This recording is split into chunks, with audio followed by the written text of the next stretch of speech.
Bonjour et bienvenue dans le podcast Spiritual Coffee Talk. Je m'appelle Clémence et j'ai décidé de partager mes réflexions, mes prises de conscience et prises de recul afin de vous pousser à reprendre le contrôle de votre vie et de trouver votre juste place. Professionnel ou simple curieux, je vous propose ici un moment de partage suspendu dans le temps, une conversation où je vous expose des moments de vie qui m'ont permis d'évoluer. Alors, servez-vous une bonne tasse de café ou de thé et installez-vous confortablement. Bonne écoute!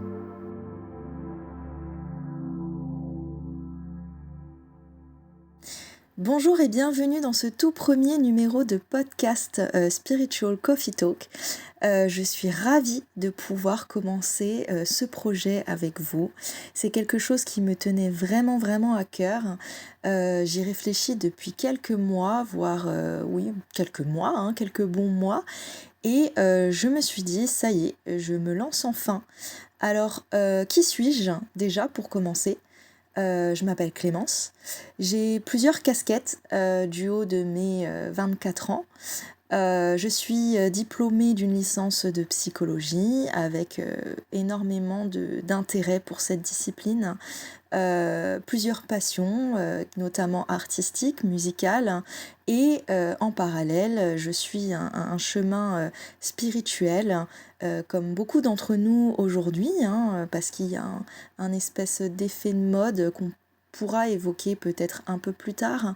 Et puis, j'ai voulu passer cette casquette pour pouvoir vous parler, créer des podcasts et discuter un petit peu de mes réflexions et des réflexions que je me suis faites tout au long de mon chemin spirituel qui n'est absolument pas fini, qu'on s'entende bien. Les choses ne sont jamais finies, mais ça aussi, on pourra l'aborder un petit peu plus tard. Alors, le podcast s'appelle Spiritual Coffee Talk. Pourquoi ce nom ? Parce que déjà, le café, c'est la vie. Excusez-moi pour ceux qui n'aiment pas le café. Et puis, tout simplement parce que la spiritualité, ça commence simplement par une petite conversation entre personnes qui s'apprécient ou pas, d'un débat, d'une réflexion, d'une introspection entre soi et soi-même. Et cela peut rendre un petit peu plus accessible le fait de pouvoir réfléchir. Le but de ce podcast, c'est vraiment de pouvoir dépasser les préjugés, les stéréotypes et pouvoir renseigner et rendre accessible le plus possible les informations. Comme moi, j'aurais aimé pouvoir tomber sur quelqu'un qui puisse m'expliquer son point de vue. On est dans une société qui est aujourd'hui très individualiste et c'est très dommage. Alors, le podcast qui est en train de connaître une émergence assez folle, je trouve que c'est un très bon format justement pour que chaque personne puisse avoir accès à des infos et avoir l'impression de discuter avec une vraie personne et avoir un vrai point de vue. C'est très humain. Alors c'est un podcast qui va sortir tous les mois, 1 à 2 fois par mois, je ne suis pas encore sûre, mais tous les mois, ça c'est certain. Alors, quel est le premier sujet de ce podcast ? Je vais parler évidemment de spiritualité. Et pour commencer, j'aimerais aborder avec vous le sujet de la spiritualité qui est tabou. Alors pourquoi tabou ? Pourquoi la spiritualité ? Tout ça. Alors premièrement, j'aimerais déjà qu'on puisse éclaircir ce qu'est la spiritualité.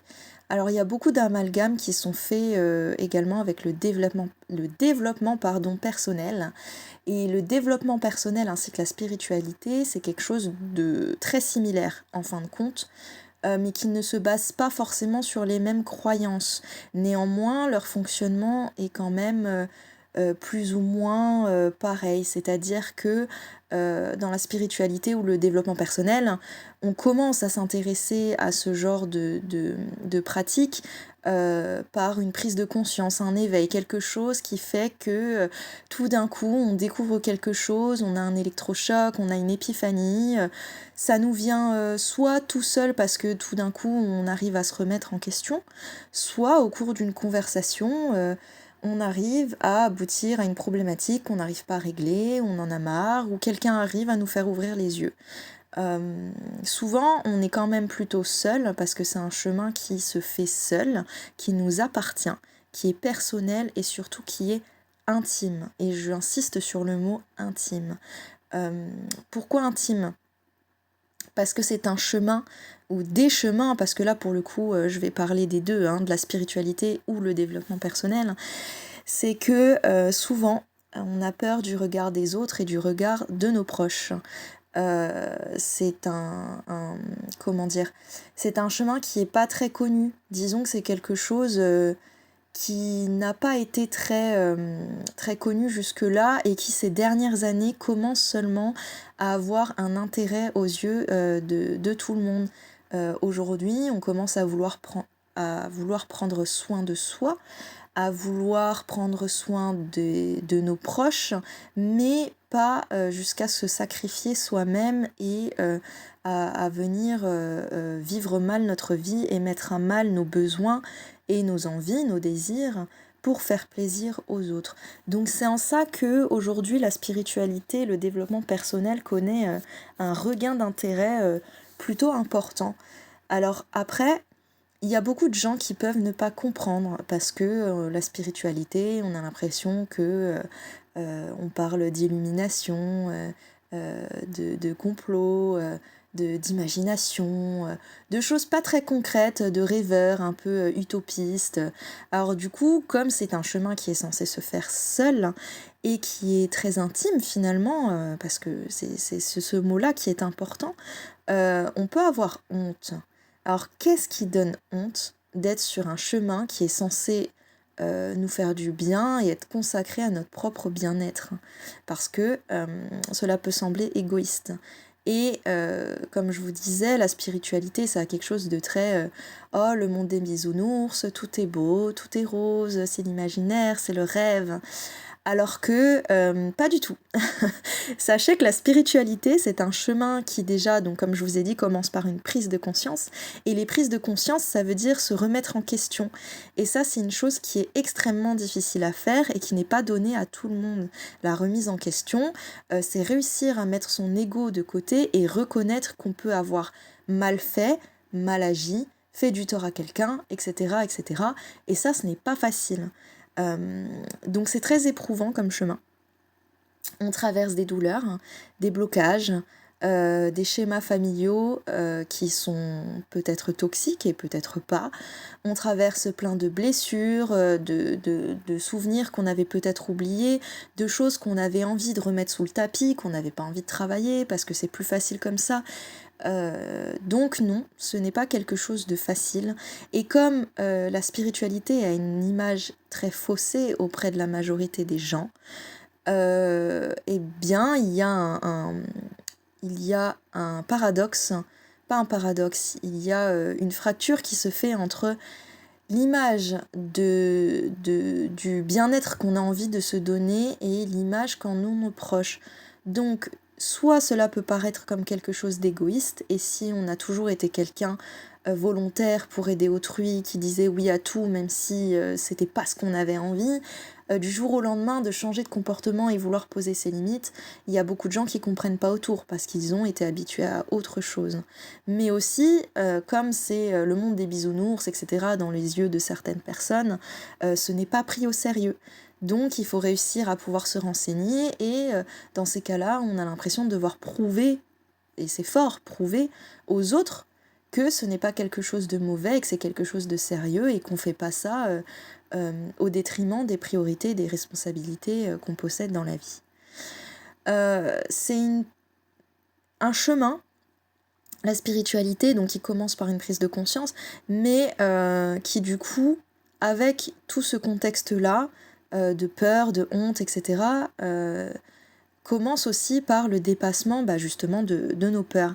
La première étape de ce processus, en fait, c'est donc je prends conscience que quelque chose ne va pas. Alors ne va pas, c'est très vulgarisé ce que je dis. On est d'accord qu'il y a que c'est beaucoup plus complexe que ça, mais que quelque chose ne va pas. Donc on prend conscience que quelque chose ne va pas et peut-être même que quelque chose ne va pas en soi. Et donc c'est là où c'est compliqué de pouvoir se remettre en question parce qu'il faut l'admettre. Bon, on a admis que quelque chose n'allait pas. Et la première étape, ça va être de dépasser la peur, de se remettre en question et du regard des autres, et de pouvoir trouver les leviers qui pourront enlever les blocages pour permettre à ce que nous n'agissions plus et nous ne faisions plus de mal à qui que ce soit, y compris à soi-même.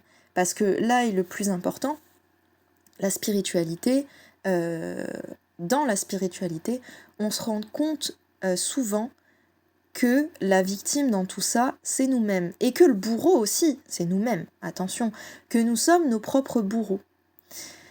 Donc, pour lever tous ces blocages-là et lever tous ces processus-là qu'on avait mis en place durant des années, eh bien déjà, il faut beaucoup de temps.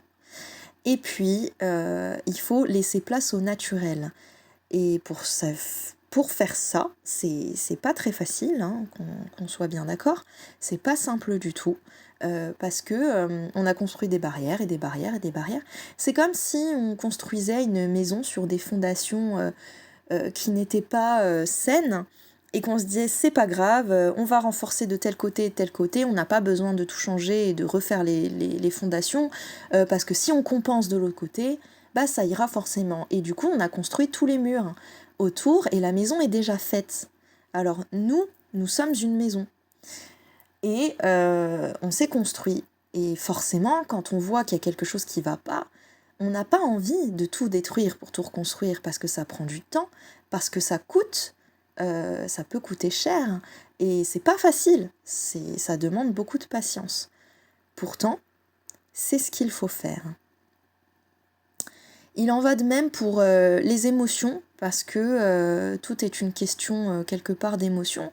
On vit dans une société aujourd'hui qui ne laisse pas place aux émotions, c'est-à-dire que si on montre qu'on peut être touché par quelque chose, on est faible, on a honte, on n'a pas envie de montrer qu'on peut pleurer, que ce soit homme ou femme aujourd'hui, hein. Les femmes non plus n'ont pas forcément envie de montrer qu'elles sont faibles justement, mais les hommes non plus. Donc personne n'a envie de montrer de la vulnérabilité et du coup de laisser place au naturel, parce que les émotions sont naturelles, elles existent, elles sont présentes. Et elle nous compose tout autant qu'autre chose. Ce qui est dommage, puisque dans notre éducation, on a l'impression qu'il faut mettre des barrières, de compenser justement certaines choses, qui fait qu'on met des barrages sur le flot des émotions qui nous traversent, et plutôt que de les laisser s'écouler de manière fluide et de pouvoir les laisser nous envahir un petit peu pour qu'elles puissent passer et que ce soit des émotions qui sont passagères, parce que normalement elles ne sont que passagères. Quand on met des barrages, eh ben, elles ne deviennent plus passagères, ce qui entrave le naturel des choses, et donc le barrage il ne permet pas à l'eau de s'écouler. Et donc ça monte, ça monte, ça monte, ça monte, et à un moment le barrage n'est plus assez solide pour tout retenir, et ça explose, et du coup on fait n'importe quoi. C'est un petit peu la même chose, hein, parce que je parle beaucoup d'éducation, mais c'est le cas, c'est un petit peu le sujet qui me tient vraiment à cœur, l'éducation. Parce qu'aujourd'hui, je pense, mais ça ce sont mes croyances personnelles, hein, bien évidemment, je ne vous demande pas d'adhérer aux miennes, mais pour moi l'éducation, c'est à ce moment-là que tout se fait.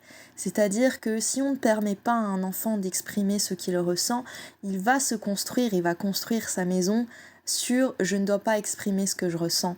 Donc forcément les fondations ne vont pas être bonnes et plus tard il aura des soucis et il devra reconstruire sa maison. Alors que si on donne les bonnes armes pour donner les bonnes fondations à un enfant, il n'aura pas à faire tout ce travail-là. Alors, bien évidemment, tout n'est pas aussi simple. Je schématise pour qu'on puisse comprendre et faciliter les explications, hein. L'être humain, c'est un individu, c'est un individu qui est très complexe, hein, qui a des nuances qu'aucune espèce ne possède. Nous sommes des êtres uniques, très complexes, et tellement complexes qu'on peut qu'on peut être le bourreau et la victime en même temps. Nous sommes nos propres destructeurs. L'homme est un loup pour l'homme. Du coup, pour en revenir à nos moutons, justement, ce qu'il faut, c'est qu'il faut prendre le temps avant de dépasser toutes ces peurs, etc., parce que tout ça, ça demande du temps et ça se fait pas en un claquement de doigts. C'est que quand on prend conscience des choses, il faut se permettre d'accueillir l'information, de la digérer, de réussir à la comprendre, de réussir à la connaître pour justement ensuite agir et de traiter l'information. Parce que si on ne prend pas ce temps de digestion, entre guillemets, on ne peut pas assimiler les informations et pouvoir faire en sorte que ça fonctionne correctement. C'est comme la digestion alimentaire. Il faut que le corps prenne le temps de digérer ce qu'on a ingéré. Sinon, il ne peut pas redistribuer correctement dans tout le corps les organes, les muscles pour qu'ils puissent fonctionner correctement. C'est normal, c'est un processus qui demande du temps. Et là, la chose principale à travailler, c'est la patience. Et d'ailleurs, moi, la patience, je ne l'ai toujours pas travaillée autant que j'en aurais besoin. Mais c'est normal, ça prend du temps. Alors pourquoi je dis que la spiritualité, elle est taboue? Donc on a vu un petit peu que on peut avoir peur du regard des autres et avoir honte parce qu'on n'est pas pris au sérieux. Mais il y a aussi beaucoup de charlatanisme, de fausses croyances, d'ignorance. Aujourd'hui, on assiste à des générations qui ont peu d'esprit critique et c'est dommage. Et pourtant, ce serait essentiel aujourd'hui. Donc tout à l'heure, je parlais de spiritualité, de développement personnel. Alors j'ai de la chance quelque part parce que ce sont deux fonctionnements qui sont très similaires, même si ils ne fonctionnent pas forcément sur les mêmes croyances. Mais on peut aussi faire un amalgame entre spiritualité, magie, ésotérisme, occultisme, spiritisme, et j'en passe, et j'en passe, et j'en passe.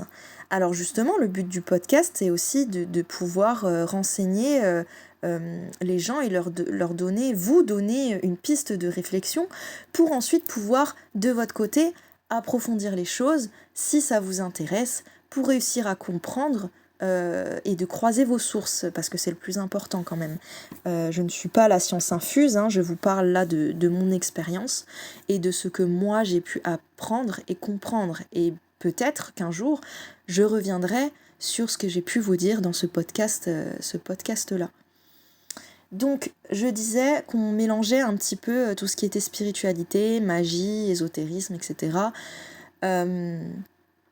La spiritualité, ce n'est ni de la magie, ni de l'ésotérisme, ni de l'occultisme, ni du spiritisme. Tout ça, c'est des choses qui sont complètement différentes, qui font partie d'une catégorie qu'on appelle méthode alternative. Il y a des médecines douces, il y a du paranormal, voilà. Tout ça, ce sont des choses qui sont bien différentes. La spiritualité, c'est simplement le moyen de trouver, d'essayer de rechercher la paix avec soi-même et le bien-être pour être en harmonie non seulement avec soi-même, mais aussi avec les autres, et que tout s'organise dans l'équilibre, parce que le but, c'est quand même que les choses soient en équilibre, parce qu'on sait tous que les extrêmes sont toxiques, tant bien du côté négatif que du côté positif. Aujourd'hui, on parle non seulement du négatif qui est très toxique et qui ne permet pas aux gens de se développer et d'évoluer correctement, mais aussi du positif qui peut être toxique. C'est encore un petit peu plus rare, mais on commence à en parler parce que y a des phrases où on peut dire non mais t'inquiète pas, à ton âge, y a rien. Enfin voilà, ça peut être invalidant pour certaines personnes et du coup ne pas les aider du tout. Alors ce n'est pas mauvais en soi, attention, je n'accuse personne. Personne n'a les moyens, ni les capacités, les ressources innées pour faire tout ça. On fait tous des erreurs, on est tous humains. Et justement, on est tous capables d'apprendre. Et on est tous capables de se remettre en question. Du coup, tout le monde est capable de le faire, mais tout le monde a également le choix de ne pas le faire. Mais dans ce cas-là, ça engage notre propre responsabilité. Donc, nous sommes responsables de choisir, de ne pas se remettre en question. Maintenant, est-ce que c'est mauvais? Est-ce que ce n'est pas mauvais? Ce n'est pas à moi d'en juger ni de le décider. À vous de voir ce qui vous convient le mieux et la vie à laquelle vous aspirez.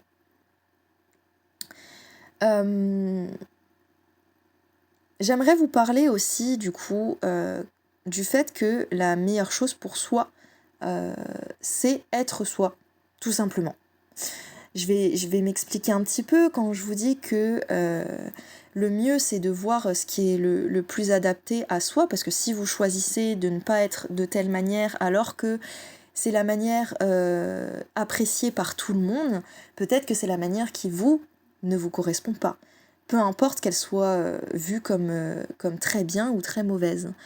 Alors, je vais vous donner un exemple tout bête, hein. Dans la mode, par exemple, en France surtout, on estime que les meilleures couleurs de cheveux, par exemple, qui vont aller à une personne, en fait, c'est sa couleur naturelle. Parce qu'elle est née comme ça, parce que ses cheveux sont comme ça, parce que son visage est comme ça, et du coup, il n'y a que ça qui va vraiment lui aller à 100%, parce que la personne est authentique et qu'elle est elle-même. Finalement, ce qu'on aimerait améliorer, ce n'est non pas le paraître, mais comment on se sent à l'intérieur. Et donc c'est ça la spiritualité, c'est aussi, c'est surtout la beauté intérieure, le bien-être intérieur. C'est pouvoir combiner l'extérieur et l'intérieur. Donc finalement, on peut s'accepter comme on est, et vouloir quand même changer. Ce n'est pas incompatible, parce qu'on a envie de se sentir mieux à l'intérieur de soi. Et ça, c'est pour ça que je dis que c'est très intime, parce que ça va différer complètement d'une personne à une autre. Et il n'y a pas de vérité générale là-dessus. La seule vérité qui existe, c'est la nôtre dans la spiritualité. Et donc, ce qui va vraiment rayonner chez les personnes, ce sont l'énergie qu'ils mettent en ce en quoi ils croient. C'est-à-dire que les personnes qu'on va trouver très beaux, même si esthétiquement, purement, on ne va pas les trouver très beaux, c'est parce qu'ils nourrissent leur énergie de beauté. Et donc, ils vont rayonner de beauté. Attention, c'est différent de l'ego. L'ego, ça n'a pas grand-chose à voir. L'ego, ça va être plutôt être le mental, les raisons, les peurs, etc. Celui qui va mettre la petite sonnette d'alarme pour dire « là, fais attention parce que ça peut déclencher quelque chose ». C'est quelque chose de sain quand il n'est pas, encore une fois, tiré à l'extrême. Ce qui est important en fait, c'est de réussir à voir autant ses qualités que ses défauts, parce que c'est aussi important de pouvoir voir ses défauts et que les gens soient honnêtes avec nous-mêmes, mais que nous aussi nous soyons honnêtes avec nous-mêmes. Mais il faut voir nos défauts et nos qualités à leur juste valeur, c'est-à-dire ne pas se surévaluer et ne pas se sous-estimer. Il faut reconnaître l'existence de nos valeurs, de nos défauts et des choses que l'on a à travailler, et le fait qu'on puisse vivre en paix avec tout ça, pour pouvoir tendre vers un équilibre qui ne fait de mal ni à autrui, ni à soi-même. Et même si on fait un petit peu de mal, parce que ça peut arriver, encore une fois, on est tous humains, on n'est pas des robots, le tout c'est pouvoir se remettre en question derrière, réussir à dépasser la peur, et réaligner en fait les choses et rétablir l'équilibre. Pour pouvoir faire ça, il faut apprendre à se connaître. Parce que si on ne connaît pas ses propres qualités et ses propres défauts, souvent on ne les connaît pas réellement, ces qualités et ces défauts, parce que y a du déni, parce que c'est plus facile de ne pas regarder. Voilà, ça peut arriver et ce n'est pas grave, tant qu'on réussit à apprendre. Donc, il faut apprendre à se connaître. Il y a une certitude dans la vie. Alors, il y en a deux. La première, c'est on va mourir, ça c'est une certitude. Et la deuxième, c'est on passera toute notre vie avec nous-mêmes. Et ça, c'est une certitude. Donc, il vaut mieux apprendre à se connaître. Connaître nos réactions, nos peurs, ce qui nous fait vibrer, ce qui nous fait vivre, ce qui nous procure de la joie, ce qui nous procure de la colère, comment la gérer, quelle stratégie fonctionne pour nous-mêmes, pour vivre au mieux avec soi-même.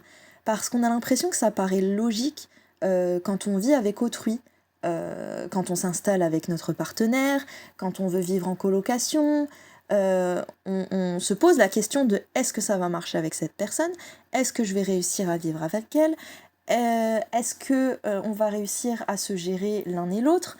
Est-ce que la cohabitation va se faire de manière saine et va ne blesser personne? Eh bien, la démarche peut paraître logique avec autrui, mais elle l'est pas forcément pour soi-même, et pourtant, c'est ce qu'il faudrait.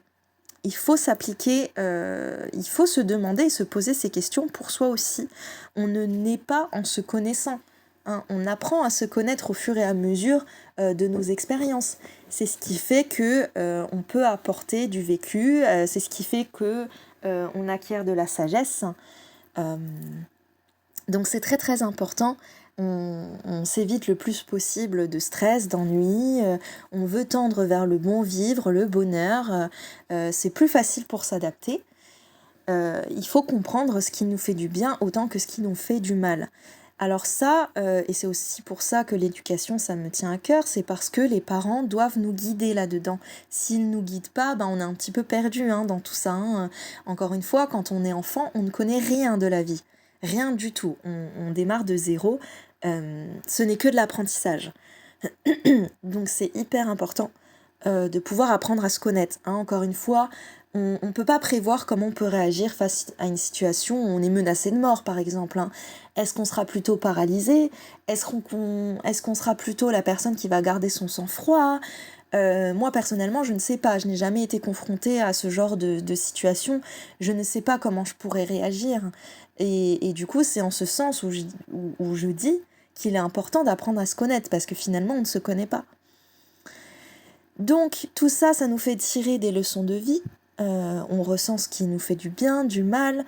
Et il faut réussir à comprendre pourquoi ça nous procure telle émotion et qu'est-ce qu'on peut faire, soit pour éviter les émotions qui nous semblent désagréables et pour rechercher les émotions qui nous sont agréables. Et tout ça, c'est simplement devenir plus sage, c'est évoluer et faire s'élever notre conscience. Et tout ça, eh bien finalement, c'est un travail spirituel. Ce qui est important à comprendre, c'est que finalement, on ne sait rien. Que ce soit enfant, mais même adulte, on ne sait rien. On vit toujours des expériences.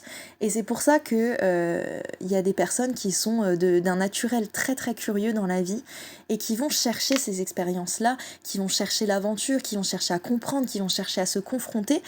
Et ces gens-là, naturellement, eh bien, ils vont acquérir de la sagesse, ils vont évoluer, ils vont être très conscients, ils vont être très élevés. Et c'est des gens avec qui on apprend plein de choses et c'est super agréable de parler avec eux. Et il y a des gens qui sont un peu moins confiants, qui ont un petit peu plus peur de s'aventurer dans ces choses-là. Et pourtant, c'est des gens qui ont beaucoup de choses à offrir au monde aussi et qui pourraient se découvrir par ce biais-là. Ce n'est pas grave, encore une fois, tant qu'on arrive à apprendre et à se remettre en question, il y a toujours la possibilité d'évoluer. Euh, donc c'est important parce que même adulte, on n'est pas au bout de nos peines et on apprend tout au long de notre vie. C'est un apprentissage constant.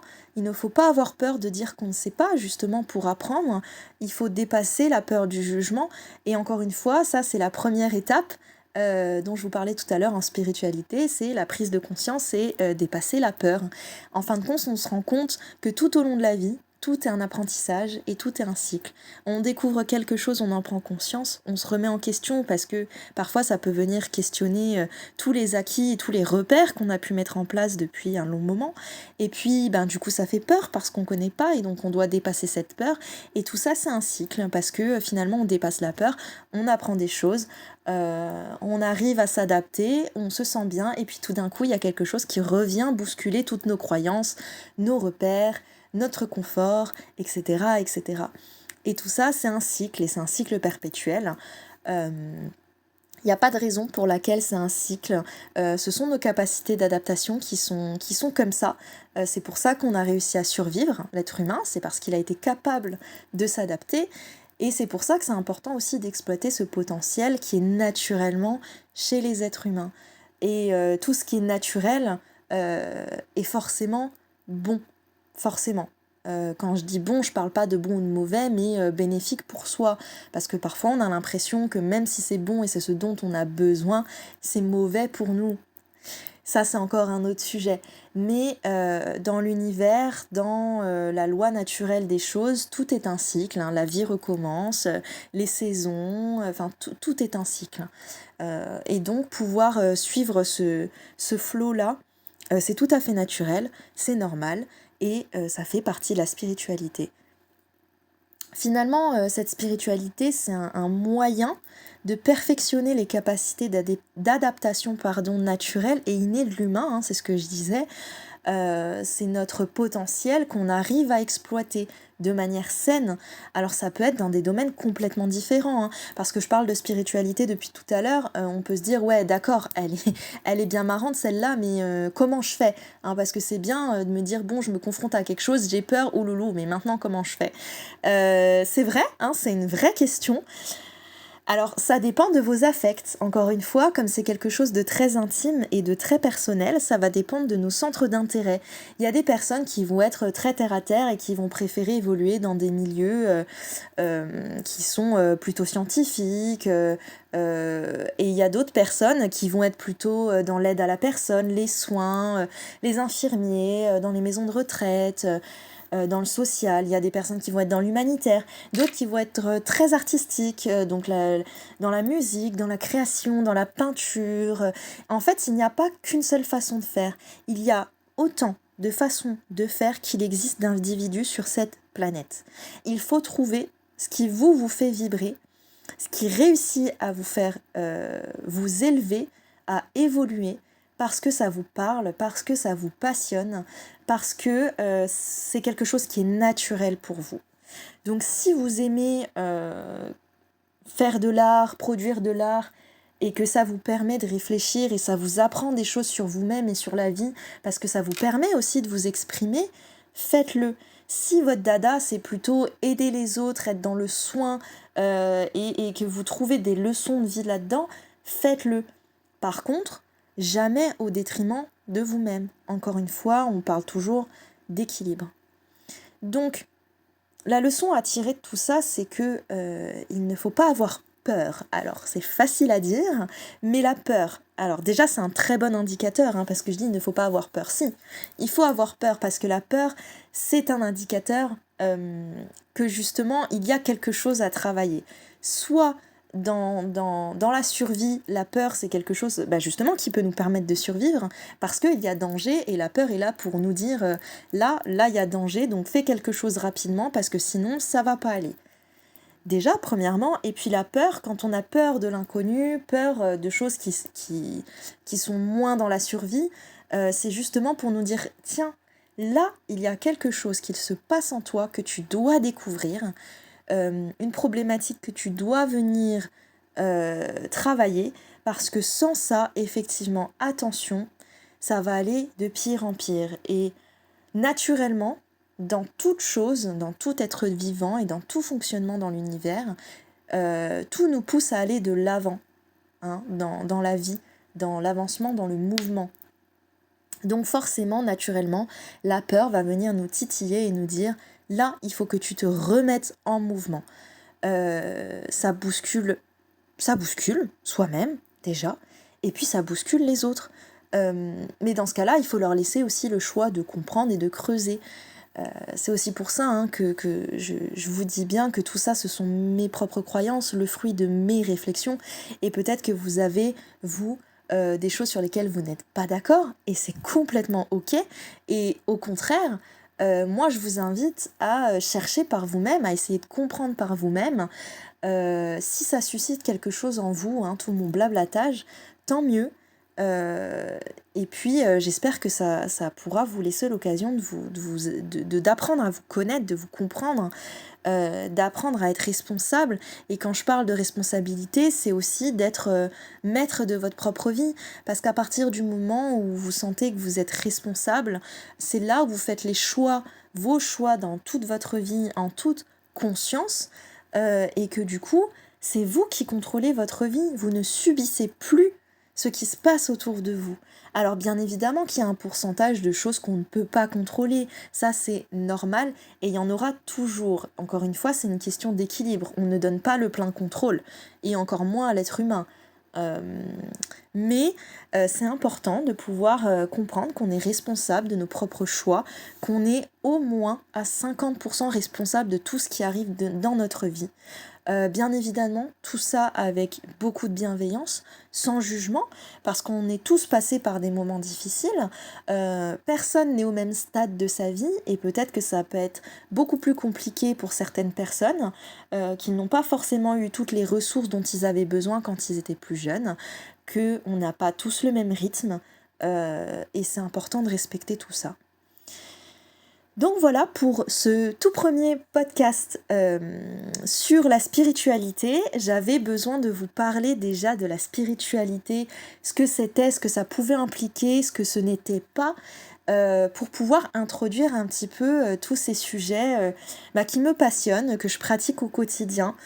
Et j'espère vraiment que tout ça, ça vous a plu. N'hésitez pas à me faire des suggestions de sujets que vous aimeriez que j'aborde parce que je trouve ça toujours hyper intéressant, même si j'ai déjà beaucoup d'idées.